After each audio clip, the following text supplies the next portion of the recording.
Hi, என்னோட ஸ்டைலில் ஜீரக சம்பா பிரியாணி எப்படி பண்ணுறதுன்னு பார்க்கலாமா? குவான்டிட்டி பெருசு, அதனால் பாத்திரமும் பெருசாக எடுத்துக்கிட்டேன்.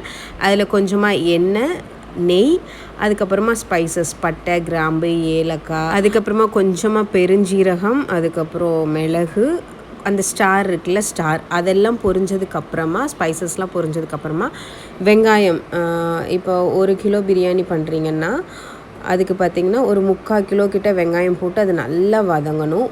ஒரு கிலோ ரைஸ், 1 கிலோ சிக்கனோ மட்டனோ அதுவும் ஈக்குவல் குவான்டிட்டியில் எடுத்துக்கோங்க. 3/4 கிலோ கிட்ட வெங்காயம் இருக்கணும். வெங்காயம் நல்லா வதங்கினதுக்கப்புறமா இஞ்சி பூண்டு பேஸ்ட் போடுங்க. ஒரு 3 டேபிள் ஸ்பூன் இஞ்சி பூண்டு பேஸ்ட். அதுக்கப்புறமா இஞ்சி பூண்டு பேஸ்ட்டு பச்சை வாசனை போகிற வரைக்கும் வதங்கிட்டு பச்சை மிளகாய் போடணும். பச்சை மிளகாய் போட்டதுக்கப்புறமா புதினா, கொத்தமல்லி வெட்டி வச்சுருக்கோம்ல, கழுவி அதை போடணும். அது நல்லா வதங்கினதுக்கப்புறமா தக்காளி வந்து கொஞ்சமாக போடணும். நிறையா போட்டாச்சுன்னா அது ஒரு மாதிரி புளிப்பு டேஸ்ட் வந்துடும். அதனால் வந்துட்டு ஒரு 4-5 தக்காளி மட்டும் போட்டால் போதும். அதுக்கப்புறமா ஆச்சி பிரியாணி மசாலா வந்து எனக்கு பழகிருச்சு அது போட்டு, அதனால் ஆச்சி பிரியாணி மசாலா போட்டேன். அதுக்கப்புறமா கொஞ்சமாக வத்தப்பொடி, கொஞ்சமாக மல்லிப்பொடி போட்டேன்.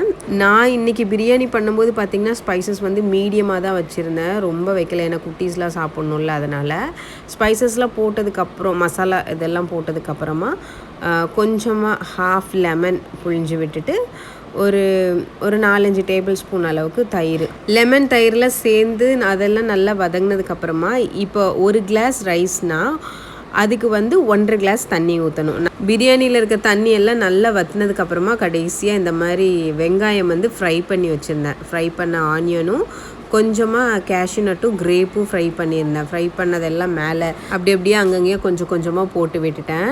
அதுக்கப்புறமா வாழை இலை வச்சு மூடி வச்சுட்டேன். மேலே வந்து வெயிட்டுக்காக கொஞ்சம் தண்ணி வச்சுருந்தேன். கடைசியாக எடுத்து பார்த்தா பிரியாணி வந்து சூப்பராக வந்துருந்துச்சு.